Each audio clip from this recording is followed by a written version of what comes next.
In this video, I'll show how to set up FTP for a WordPress website and how to upload and download files using FTP. I'll use FileZilla for my FTP client. It's free to use, but you can use any other FTP client of your choice. I already have the FileZilla client installed on this computer. You will find the link to download this application in the video description. Here you can see to connect, the FileZilla FTP client requires a hostname, a username, a password for the user and a port. Let's get these details first. For that, I need to sign into my web host. This is my web host, HostGetter.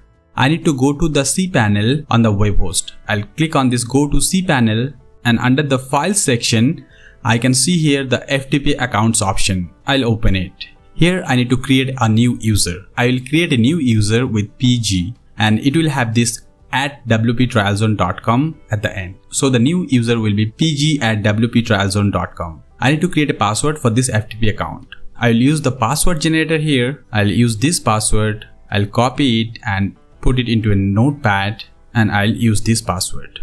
Here you can see the directory option. I want to provide all folder access to the FTP user. So I'll keep this section and delete this part. Here you can see the directory structure in the file manager. This is the root directory, and the website files are stored in this public_HTML folder. I want to allow the FTP user to access this folder, so it can access all the website files. So here I will type the folder name, public_HTML. This is the folder. I'll keep the quota unlimited, and I'll click on create FTP account. The FTP account has been created. You can see the FTP account here. Now we need the host name and the port information. I'll click on this configure FTP client option, and I can see the FTP username, the FTP server, the port name, and I already have the password for the FTP user here. I'll copy the FTP server name here. I'll put it in the host name box. The username, this is the username, pg@wptrialzone.com. The password, I'll copy the password and put it here. And the port is 21. I'll type 21 here. Now, I'll click on this quick connect button. It shows an option if I want to save the password. For now, I'll not save the password. I'll click on OK. For the first time, you may see this message. The server does not support FTP over TLS. I'll click on the OK button. Now here you see all the files from the web server. And at the left side, these files are on the local computer. Here you can see local site and remote site. To upload a file using FTP connection, first I need to locate the file. Under this user folder, I'll open the downloads folder. Here I want to upload this PDF file to the web host. Before uploading the folder to the web host, first I need to select the folder where I want to upload the file. So I'll select WP content here.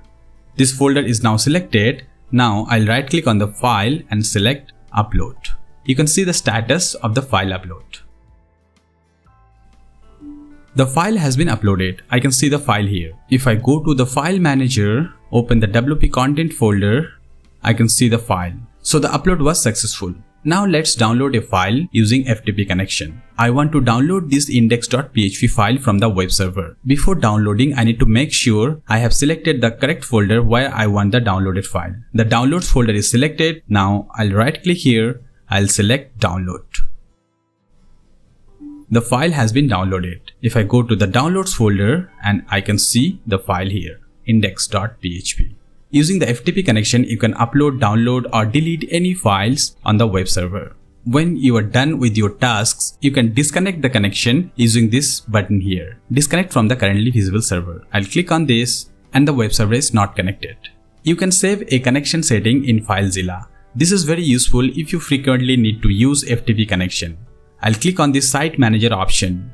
I'll add a new site. I'll name it WP. Here I need to fill in the details. I'll quickly fill in the details. Now I'll click on the connect button. The site is now connected. Here under site manager, you can add multiple websites. Here on this website, I have embedded a Google map with multiple pins. If you want to learn how to embed a Google map with multiple pins on a WordPress website, then watch this video.